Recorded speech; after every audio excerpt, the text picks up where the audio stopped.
Today we are driving the all-new 2026 Lexus ES 500e Premium. This costs about $54,710. It has a 278-mile electric driving range. This is the dual-motor all-wheel drive car, so it makes 338 horsepower. It'll fast charge 150 kilowatts, so about 10 to 80% in about 28 minutes or so, thereabouts. Let's walk you guys around it, talk about some first driving impressions here out in San Diego at the first drive event. And then, we'll just show you guys the new Lexus ES EV. This ES is, for the first time, available as both an EV and a hybrid. So some exciting news there. We've got a new EV route planner in the infotainment system and a new interior. This interior is the Palomino interior, which looks fantastic.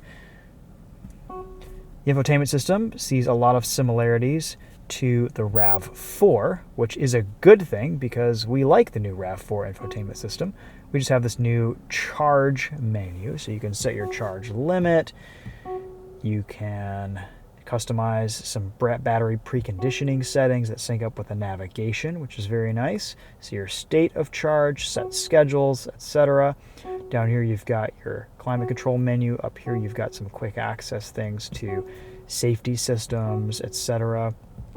CarPlay, which I actually have yet to connect. And then we have this new digital gauge cluster here, which is a lot brighter, a lot higher resolution, which is nice to see from Lexus, because that was a bit of an issue before. Wireless charging pad. This is not the luxury trim, so we don't have all the features to show you guys in this premium. However, this is a reasonable price. It's $54,000, which I think is very good for a 75 kilowatt hour battery pack luxury EV. Back seats are massive.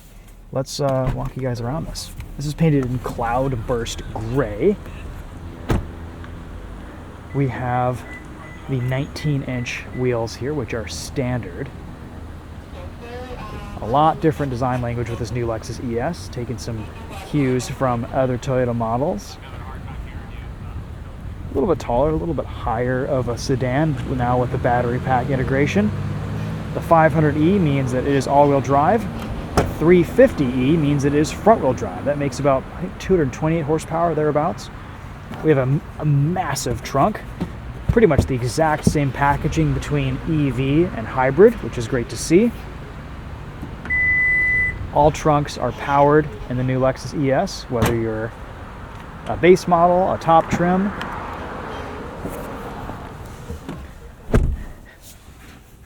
Basically an identical spec to the ES350 hybrid that we drove in our initial driving impressions review.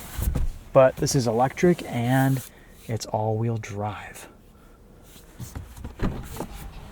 No front trunk, but everything is covered nicely up in there. I'll show you guys what that looks like real quick.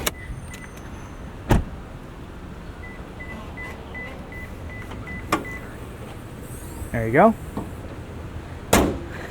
Not much to see.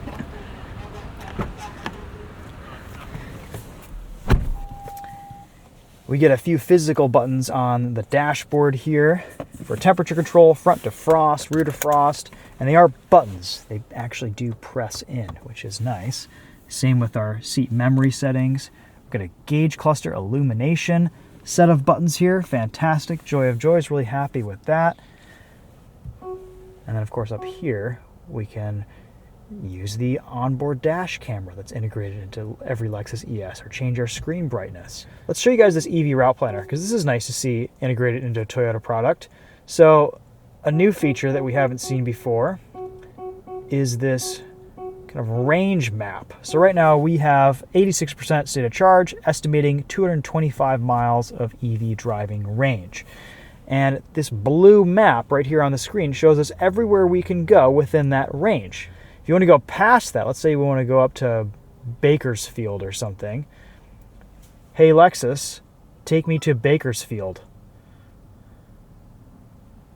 Bakersfield, California. Okay. It's about 3 hours and 34. Charger required to reach destination. Of course, you're out of your blue zone here. So we're going to add charger to a route, and it's automatically going to tell us the fastest charger on the route. And I have it set in the back end settings to arrive at my destination at 10% battery. Okay, so we're gonna charge here for 20 minutes at 28% at 1:25 p.m. in 116 miles. So that's good. All right, and then Bakersfield, we arrive at 3:47 p.m. Look at that. All right, so it says next stop, we'll arrive at 28% battery. And it looks like that stop is, where is that stop? Somewhere in there. I don't know exactly, but look at this. You can pinch, and it just figures it all out. Of course, you can always use an app within CarPlay or Android Auto, like a better route planner, etc. But this is integrated in with preconditioning of the vehicle. So battery preconditioning, create schedule. I don't know if you can just manually go in and precondition. I don't know if it needs to be preconditioned to charge faster. If you're just driving around and the battery's already warmed up, I don't see just like a preconditioned icon in this. It will only charge at 150 kilowatts, so it's not super fast, and it is the NACS charger. So do we have a button to open that charge port? I do not see one. I noticed this on the Lexus TZ that it didn't really have a charge port button on the interior. Let's see if we can just open this. Okay, there it is. It's opening. And then there's your NACS port. Very nice. That should work very well with a Tesla port. Just pull in. You don't have to take up 2 spots. And plug in. You're good to go. All right, let's go get some driving impressions on this ES500H.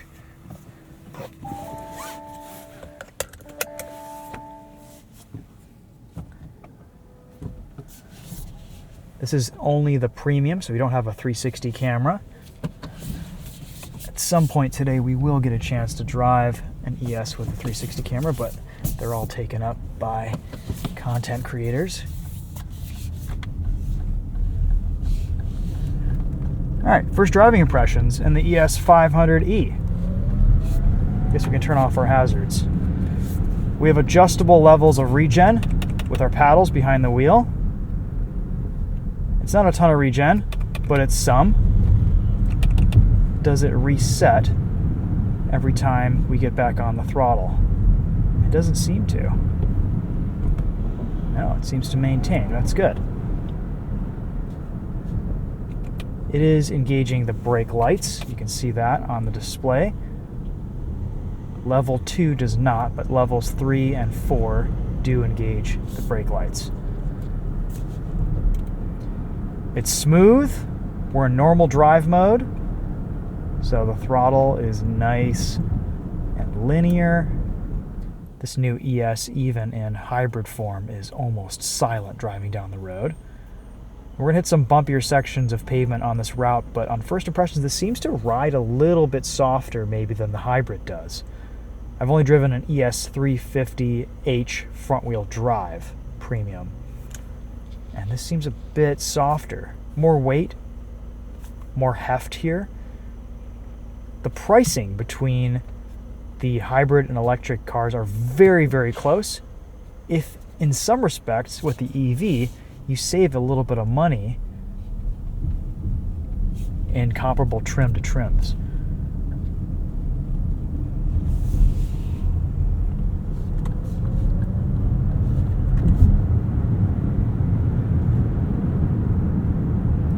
Love this interior. It's attractively designed. Everything is laid out really well. Screen is massive. Everything comes to hand that you need to use frequently pretty easily.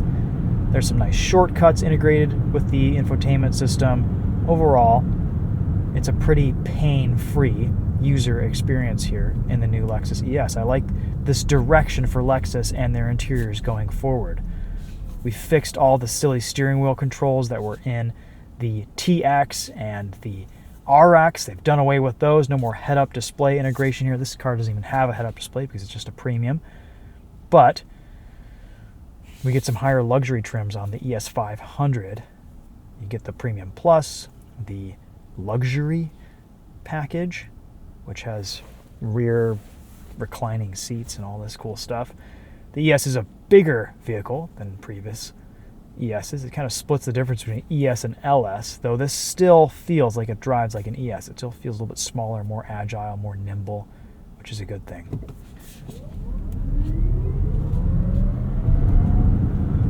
It's quick enough off the line. Wouldn't really expect anything different from an EV. Got a power sunshade there for your sunroof.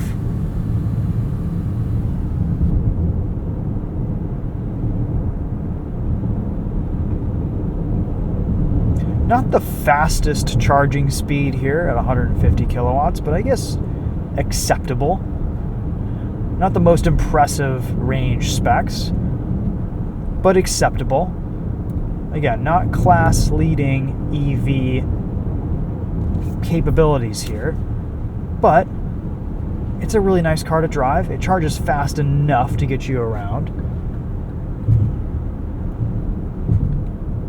And it seems to drive pretty well. We've got a little bit of a rattle up here with something or other. Didn't have any shakes or rattles in the ES350 hybrid that we tested earlier, so all these vehicles might be a little bit different. Honestly, to drive, there are really no surprises here. This drives fine. It drives great. It's comfortable. It's maybe a little bit softer than the hybrid front-wheel drive car, which is fine. Power is adequate. I don't really have a lot of controversial claims to make about the new Lexus ES, except for maybe the exterior styling might turn off some buyers who want something a bit more sedate and subdued. Lexus is going a bit bold with their new design language, and that's okay. They have been, honestly, for quite some time now. Brake pedal tuning feels identical to the hybrid car. It's great, no complaints there.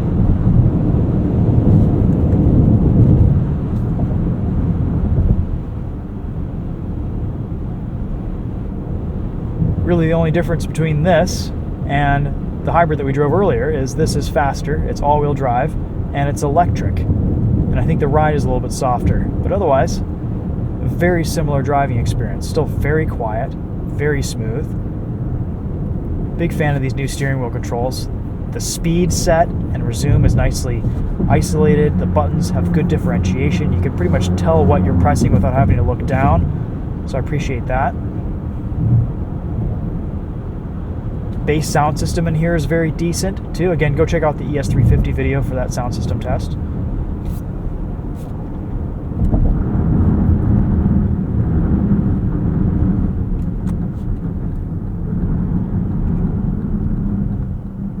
Let's go into, let's try sport mode. See what that does. We'll wait for all this traffic. Pretty good visibility in this, except for out of that rear view mirror. Though we probably get a digital rear view mirror in some of the higher trims and more luxurious packages. A bit of EV noise there in sport mode. Nice.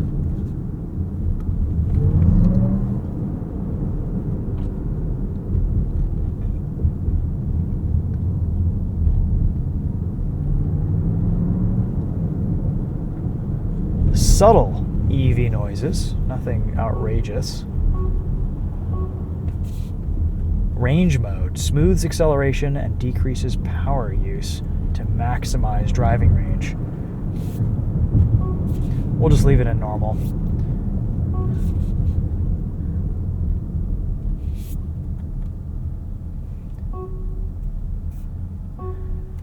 I'm usually not the biggest fan of putting all of your climate controls in the screen, but when they're designed like this, separated nicely, constant icons, and there's a place to rest your hand and stabilize your inputs while you're driving, and you have temperature controls with redundant physical buttons, I don't mind it as much, if at all. Yes, physical controls would always be best, but this works well.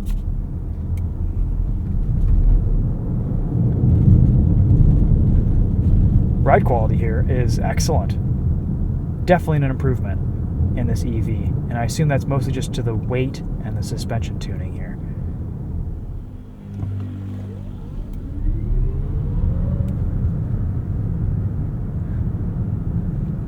Do I have a strong preference between hybrid and EV? From behind the wheel, not really. They both are excellent to drive.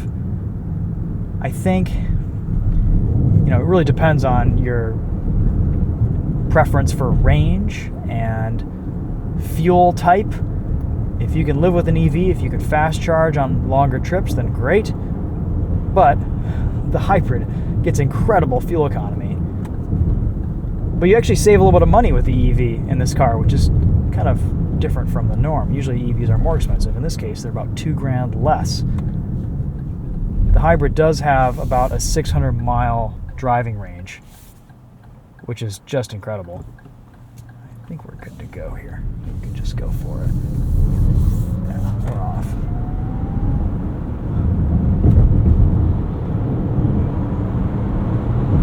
Power is really nice with this 500 all-wheel drive model.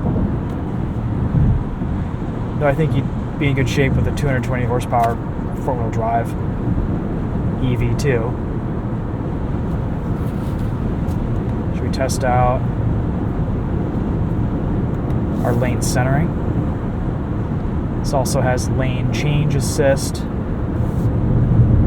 It works inconsistently. Of course, we also have inconsistent conditions on these California highways, so it's not perfect. It gets the job done. It wants you to keep your hand on the wheel while you're changing lanes. So at that point, you might as well just change lanes yourself. But if you need to look away from the road for a second to do something here, you can just quickly turn that on. It enables lane tracing, and it works well. Following distance changes are very easily made. You can cancel quickly. It's, again, a great steering wheel layout. The best I've seen from Toyota and Lexus with this new button configuration after they did away with the stock, which I still miss and I always will, but those days have gone. That ship has sailed. I said in my ES350H video, this is the direction of Lexus interiors that I was hoping Lexus would take. It's a bit more functional. It feels a little bit higher end. The only touch point that I'm not a huge fan of is the steering wheel. It just feels a little bit rubbery and cheap. But I've gotten used to it. It is super smooth, and that's kind of nice.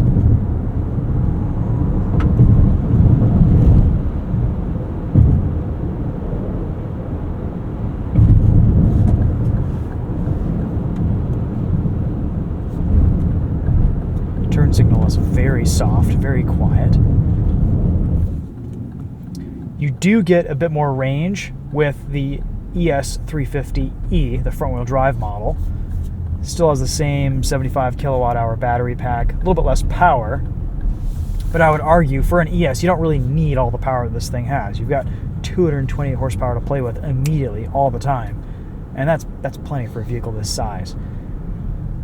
All right, guys, we're pulling back into our resort. Those are going to wrap up my thoughts on the 2026 Lexus ES 500E Premium. Stay tuned for some more videos on the ES coming soon. That'll be it for now. Thank you so much for watching. I'll see you guys in the next one.